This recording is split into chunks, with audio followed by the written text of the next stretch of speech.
नमस्कार, अपना उत्तराखंड देख रहे हैं आप सभी। आपके साथ मैं हूं जीनत सिद्दीकी। शुरुआत करते हैं खबरों की। बड़ी खबर देहरादून से आ रही है। शासन अनिवार्य रिटायरमेंट की तैयारी की जा रही है। शासन में सचिवालय प्रशासन में सभी सचिवों से ब्यौरा मांगा गया है। सचिवालय के अक्षम कर्मचारियों का ब्यौरा मांगा गया है। अक्षम, भ्रष्टाचारी और लापरवाह कर्मचारी बाहर किए जाएंगे। तो मांग की गई है, आप ये मान के चले कि कर्मचारियों की हिस्ट्री मांगी जा रही है, उनकी परफॉर्मेंस डिटेल मांगी जा रही है, उन पर भ्रष्टाचार के आरोप तो नहीं है, ये चेक किया जा रहा है और उसके बाद जबरन रिटायरमेंट दिया जाएगा। सरकार बनते ही इस बात की अनाउंसमेंट मुख्यमंत्री ने कर दी थी और अब काफी गोपनीय तरीके से काम भी किया जा रहा है। तो कर्मचारियों की हिस्ट्री पहले चेक होगी, उसके बाद उन्हें जबरन रिटायरमेंट दिया जाएगा।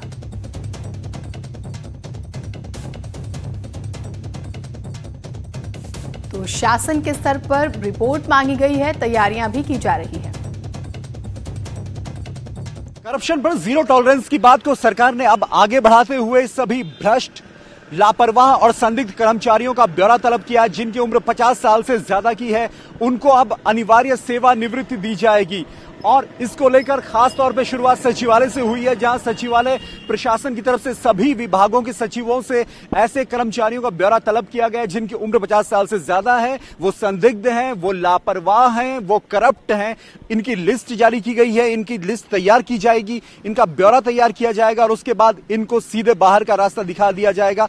सचिवालय प्रशासन की तरफ से इस कदम को उठाए जाने के बाद साफ है कि संदेश बाकी विभागों में भी जाएगा, राज्य के तमाम कर्मचारियों को जाएगा कि अगर आपने लापरवाही की और आपकी उम्र अगर 50 साल से ज्यादा की है और आप अगर अक्षम है, आप अगर लापरवाह हैं, आप अगर करप्ट हैं, तो आपको अब नौकरी से अनिवार्य तौर पर रिटायर कर दिया जाएगा। कैमरा अनिल नेगी के साथ दीपांकर भट्ट, न्यूज़ 18 देहरादून। न्यूज 18 पर बीजेपी के प्रदेश प्रभारी श्याम जाजू के दिल्ली से आने के बाद क्वारंटीन नियमों के उल्लंघन से अलग खासतौर से हरिद्वार में एक पूजा में सम्मिलित होने की खबर दिखाई गई थी और इसके बाद पार्टी उनके बचाव में उतर आई है। पार्टी के मीडिया प्रभारी देवेंद्र भसीन ने आज दावा किया कि जाजू अभी भी क्वारंटीन है। सोमवार को सिर्फ एक निजी कार्यक्रम के सिलसिले में हरिद्वार गए थे, वो इस दौरान किसी भी व्यक्ति से नहीं मिले। अब आप तस्वीरें देखिए, जो व्यक्ति क्वारंटीन होता है आसपास देखिए, वो कह रहे हैं कि किसी से नहीं मिले। क्या यहाँ पर श्याम जाजू एकांत में बैठे हुए आपको नजर आ रहे हैं? जरा सोचिए। निजी रूप से वे हरिद्वार एक मंदिर में पूजा करने के लिए गए थे, लेकिन ये उनका नितांत निजी पूजा का कार्यक्रम था। अन्यथा वे किसी भी अन्य सार्वजनिक कार्यक्रम में या गतिविधि में सम्मिलित नहीं हो रहे हैं। उत्तराखंड बीजेपी के प्रदेश प्रभारी श्याम जाजू सोमवार को हरिद्वार पहुंचे। उन्होंने दक्षिण काली मंदिर में महामंडलेश्वर कैलाशानंद ब्रह्मचारी की विशेष पूजा अर्चना में हिस्सा लिया और भगवान शिव का रुद्राभिषेक भी किया। श्याम जाजू रविवार को दिल्ली से देहरादून पहुंचे थे और उन्हें क्वारंटीन किया गया था, लेकिन क्वारंटीन नियमों को तोड़ते हुए श्याम जाजू हरिद्वार पहुंच जाते हैं, वहां पर पूजा करते हैं। तो होम क्वारंटाइन की व्यवस्था होने के कारण पब्लिक कार्यक्रम सब हमने कैंसिल किए और आज एक भगवान का जो व्यक्तिगत कार्यक्रम था इसमें मैं। तो झूठ जो है वो साफ तौर पर नजर आ रहा है। कोरोना अपडेट की भी बात कर लेते हैं। सोमवार को राज्य में कोरोना के 71 नए मामले सामने आए हैं। कोरोना के कुल केस 3608 हो चुके हैं। एक्टिव केसेस की बात करें तो 671 है, जबकि 49 लोगों की मौत हो चुकी है। तो ये प्रदेश का कोरोना अपडेट हम आपको दे रहे हैं।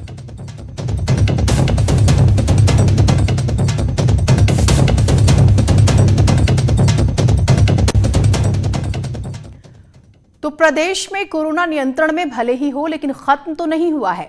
इसी वजह से मुख्यमंत्री त्रिवेंद्र सिंह रावत का कहना है कि रिकवरी रेट के मामले में टॉप राज्यों में शामिल होने पर खुश होने की जरूरत नहीं है। उन्होंने कहा है कि कोरोना को लेकर कब क्या हालात बन जाए कहा नहीं जा सकता, इसलिए जरूरी है कि हर कोई कोरोना से बचने के लिए सावधानी और सतर्कता बरतता रहे। एक बात कह रहे हैं कि हमको बहुत खुश होने की ज़रूरत नहीं है कि हम टॉप 2 में हैं, टॉप 3 में हैं। कब क्या हालात बन जाए कुछ नहीं कहा जा सकता है और इसलिए हमको लगातार सतर्क रहने की ज़रूरत है, सावधान रहने की ज़रूरत है।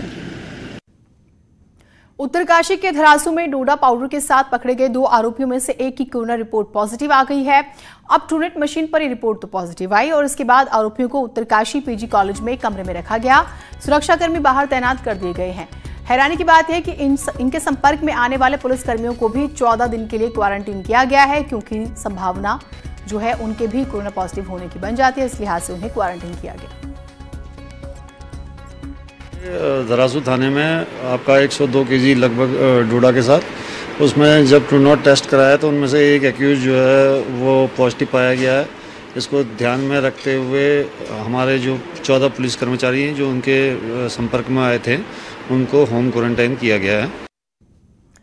और इसी बीच बड़ी खबर हरिद्वार से आ रही है। यहां गंगा सभा ने कांग्रेस सरकार द्वारा जारी शासनादेश का विरोध किया है। हरीश रावत सरकार ने हर की पैड़ी पर बहने वाली गंगा की धारा को नहर घोषित किया था। गंगा सभा ने अब त्रिवेंद्र सरकार से यह ऑर्डर वापस लेने की मांग की है। मामला गर्माता देख आज हरीश रावत हरिद्वार जा सकते हैं।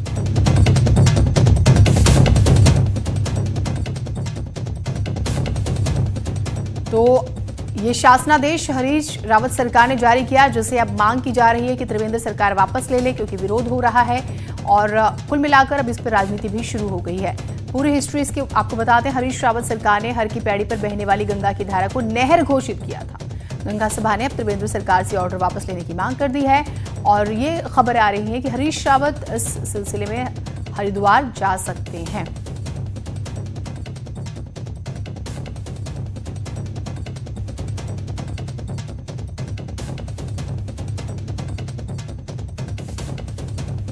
तो हर की पैड़ी की जो धारा है उसे नहर घोषित किया गया था और इसके बाद से काफी लोग नाराज हो गए थे।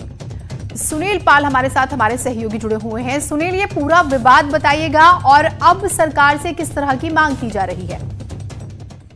बिल्कुल जी ने देखिए, ये जब हरीश रावत सरकार थी उत्तराखंड में, तो उस दौरान जो है हरीश रावत सरकार के द्वारा जो हर की पैड़ी है उसको गंग नहर सब चैनल के नाम से उसको घोषित कर दिया गया था। और ये रियायत इसलिए दी गई थी कि ताकि वहां पर जो है निर्माण कार्य गंगा के किनारे हो सके, क्योंकि सुप्रीम कोर्ट का जो आदेश है कि गंगा से 200 मीटर का जो दायरा है वहां किसी भी तरह का जो है निर्माण नहीं हो सकता। तो उसी आदेश के को लेकर जो है नया आदेश सरकार के द्वारा पारित किया गया था और तब से यह आदेश लगातार बना हुआ था। और लगातार भाजपा और गंगा के जो तीर्थ पुरोहित हैं वो लगातार मांग कर रहे थे कि आदेश गलत हुआ, इस आदेश को सरकार को वापस लाना चाहिए। जब भाजपा की सरकार उत्तराखंड में आई तो उसके बाद उम्मीद थी कि अब जो है इस जो आदेश को वापस ले लिया जाएगा उत्तराखंड सरकार द्वारा, लेकिन अभी तक उस आदेश को वापस नहीं लिया गया। इसी से नाराज होकर जो है लगातार कई संगठन जो है सामने आ चुके हैं और गंगा सभा खुद जो है मोर्चा खोलकर तैयार खड़ी हो गई कि अगर सरकार इस आदेश को वापस नहीं लेती है तो वो सरकार के विरोध में जो है प्रदर्शन करने को मजबूर होंगे, अपनी नाराजगी जताएंगे। अब बताया जा रहा है कि लगातार जो है दबाव डाला जा रहा है सरकार के ऊपर कि जो आदेश पुराना था उसको खत्म कर इसको गंगा ही इसको घोषित किया जाए, इसीलिए ये सब कवायदें की जा रही है। बहुत शुक्रिया आपका तमाम जानकारियों के लिए। खबर हल्द्वानी से है। यहां आदमखोर गुलदार को गोली मार दी गई है। शिकारी विपिन चंद्रा ने गुलदार को गोली मारी है। गुलदार के सिर और गर्दन के बीच में गोली लगी है। घायल गुलदार जंगल की ओर भाग गया है, जिसकी तलाश की जा रही है। गुलदार अब तक 2 महिलाओं को अपना शिकार बना चुका है और इसी वजह से इसे आदमखोर घोषित किया गया था। ये पूरा ऑपरेशन शुरू किया गया था।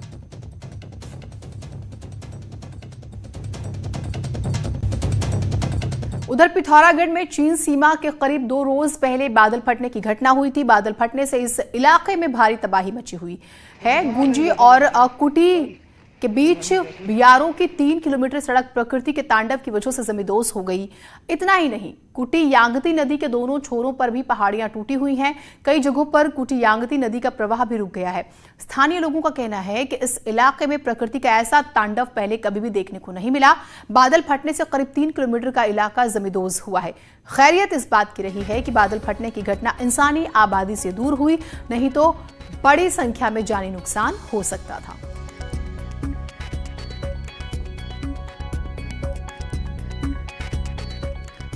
उधर चमोली के डीएम और एसपी ने सीमांत नीति घाटी का दौरा किया है। यहां नीति, बांपा और गमशाली में लोगों की समस्याएं सुनी गई। इस दौरान ग्रामीणों ने संचार, सड़क और स्वास्थ्य सेवाओं की समस्याएं रखी हैं। नीति घाटी चीन बॉर्डर के बेहद करीब है।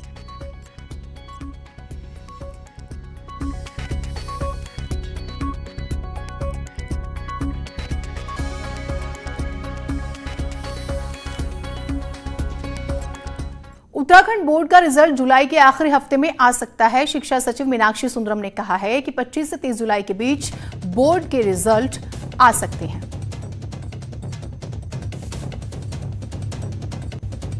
हमारी अभी डायरेक्टर एजुकेशन से बात हुई थी, बोर्ड एग्जामिनेशंस के करेक्शंस पूर्ण हो चुके हैं और अभी कंपाइलेशन किया जा रहा है और संभवतः 25 जुलाई से 30 जुलाई के बीच में हम लोग रिजल्ट अनाउंस करने की पोजीशन में होंगे। उधर कोरोना की वजह से एक तरफ लोग तनाव में हैं तो वहीं इस बीमारी की जंग जीतकर लौटे मरीज खुद में पॉजिटिव बदलाव भी पा रहे हैं।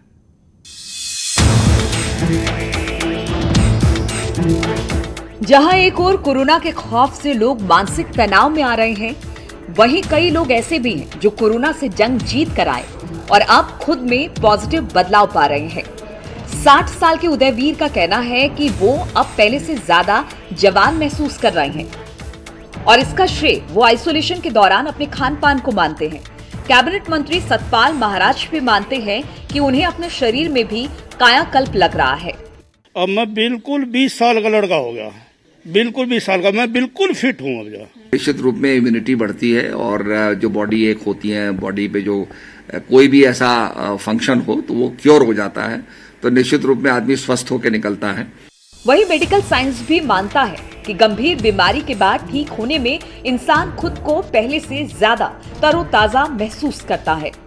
जो लोग समाज को इस तरह का संदेश दे रहे हैं, जिनको कोरोना था, कोरोना पॉजिटिव थे और उन्होंने काढ़ा पिया या अपना घरेलू इलाज करा और वो स्वस्थ महसूस कर रहे हैं और उनके अन्य रोग भी उन्हें लग रहे हैं कि कम हो रहे हैं, तो इस समाज के लिए एक बहुत ही प्रेरणादायक चीज़ है।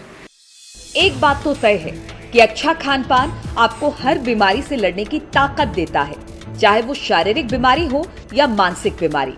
न्यूज़ 18 के लिए देहरादून से भारती सकलानी की रिपोर्ट। उधर चीन की तलहटी में बसे नाबी गांव के ग्रामीणों ने तकरीबन पूरे गांव को ही होम स्टे में तब्दील कर डाला। ये बात अलग है कि इस साल कोरोना की वजह से होम स्टे का मजा लेने सैलानी नहीं पहुंच पा रहे हैं। 12,000 फीट की ऊंचाई पर बसे नाबी गांव तक पहुंचना भले ही कठिन हो, लेकिन यहां पहुंचकर लगता है कि अगर दुनिया में कहीं जन्नत है तो यही है। हिमालय की चोटियों के बीच बसाई गांव आज कईयों को रास्ता भी दिखा रहा है।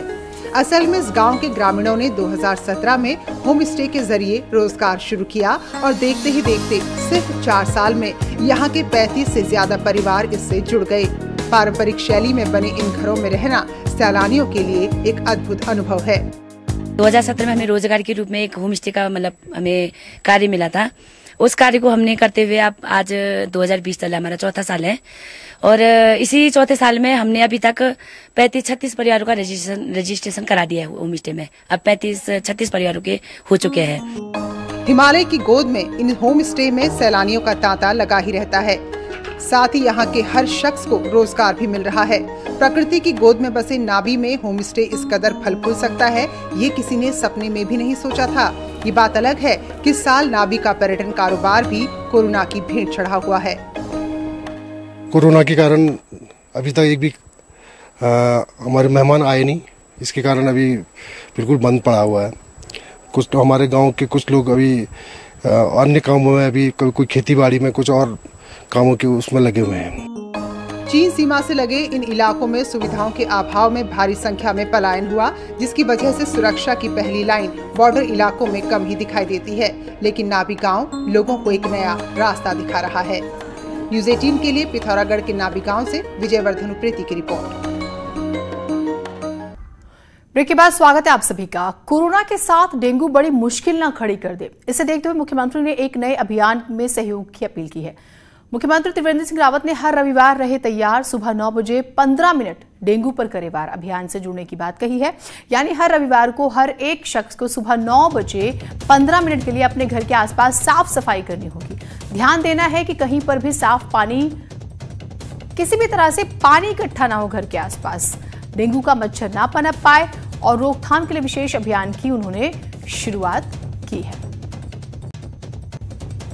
आज संक्रमित लोगों की संख्या बढ़ रही है, वहीं डेंगू की भी शुरुआत हुई है और इसलिए मैं आपसे आह्वान करता हूं कि हर रविवार रहें तैयार, हर रविवार रहें तैयार, सुबह 9 बजे 15 मिनट डेंगू पर करें वार। यानी कि रविवार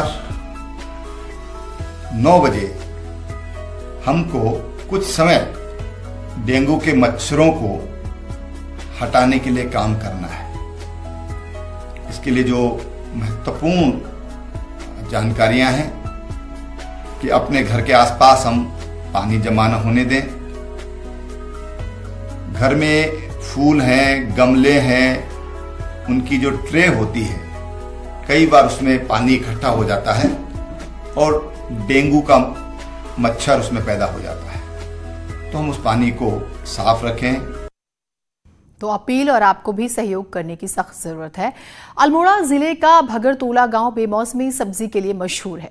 यहां 40 परिवारों ने 80 पॉली हाउस बना रखे हैं, जिससे लाखों की कमाई भी हो रही है। ये स्पेशल रिपोर्ट देखिए आप।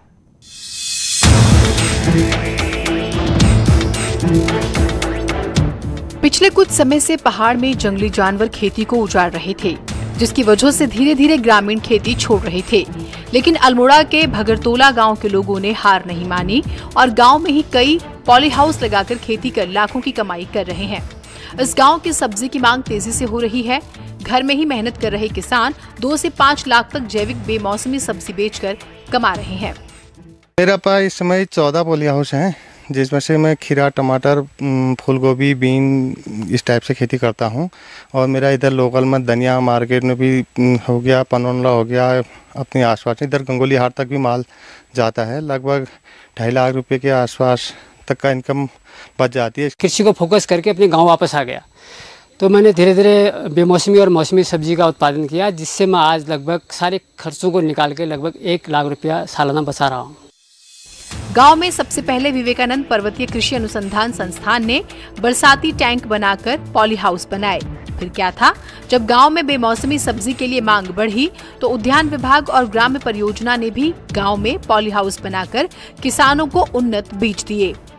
वाटर को हार्वेस्ट करना है और उसको फिर जो ऑफ सीजन वेजिटेबल कल्टीवेशन है पॉली हाउस में, तो पूरे गांव में वहाँ पे जो है 40 पॉली टैंक हैं और करीब 80 के करीब पॉली हाउसेस हैं, जिससे जो ऑफ सीजन वेजिटेबल कल्टीवेशन से उनका जो इनकम है वो कम से कम 2.5 से 3 गुना तक उसमें वृद्धि हुई है। उत्तराखंड के प्रवासी भी अब पहाड़ पर अपने गांव की ओर लौट रहे हैं। ऐसे में पॉली हाउस लगाकर खेती करने की तकनीक एक मॉडल के तौर पर देखी जा रही है, जिससे प्रवासी उन्नत तरीके से खेती कर अपनी आजीविका चला सकते हैं। अल्मोड़ा से किशन जोशी के साथ ब्यूरो रिपोर्ट, न्यूज़ 18 नेटवर्क। उधर बाबा केदारनाथ के धाम में अब श्रद्धालुओं की संख्या बढ़ने लगी है। कोविड-19 से अनलॉक होने के बाद राज्यवासियों को चारों धामों के दर्शनों के लिए इजाजत मिलने से अब श्रद्धालु यहां पहुंच रहे हैं। केदारनाथ के दरबार में अब तक 1476 श्रद्धालु मत्था टेक चुके हैं। बीते रविवार को 146 श्रद्धालु ने बाबा केदारनाथ के दर्शन किए। 134 पुरुष, 12 महिलाएं इनमें शामिल थी। पिछले सालों के मुकाबले हालांकि यहाँ पर यात्री फिलहाल कम आ रहे हैं और कोरोना इसकी वजह है, लेकिन माना जा रहा है कि संख्या बढ़ेगी और जितने लोग आए भी हैं वो भी एक बेहतर आंकड़ा है। बहुत ही बढ़िया लग रहा है, इससे बढ़िया दर्शन नहीं हो सकते थे जितने आज शांति से दर्शन हुए हैं। बाकी आपको पहले जैसी सुविधाएं तो खैर नहीं है, पर फिर भी सरकार के द्वारा दी गई जो रोड वगैरह है उनकी हालत। सबसे बड़ी बात तो ये है कि हमें बहुत तसल्ली से दर्शन हो गए, जो कि हमारे लिए बहुत ही भाग्य की बात हमारे लिए बात है।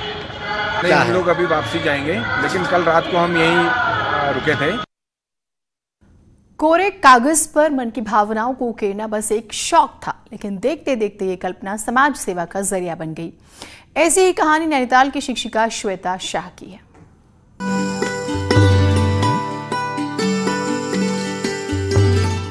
ये है पहाड़ की बेटी श्वेता शाह, पेशे से शिक्षिका।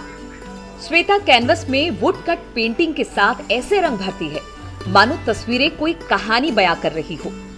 पहाड़ की संस्कृति हो, चाहे पहाड़ का जनजीवन या फिर उत्तराखंड आंदोलन में महिलाओं की भूमिका, इन सभी को कैनवस के जरिए कागजों पर बखूबी श्वेता उकेरती हैं। लॉकडाउन के दौरान श्वेता ने घर पर ही 600 से ज्यादा पेंटिंग तैयार कर दी है, जिनको बेचकर वो कोरोना संक्रमण के चलते बेरोजगारों की मदद करना चाहती हैं। अब जरूरत है तो सिर्फ इन पेंटिंग के खरीदारों की।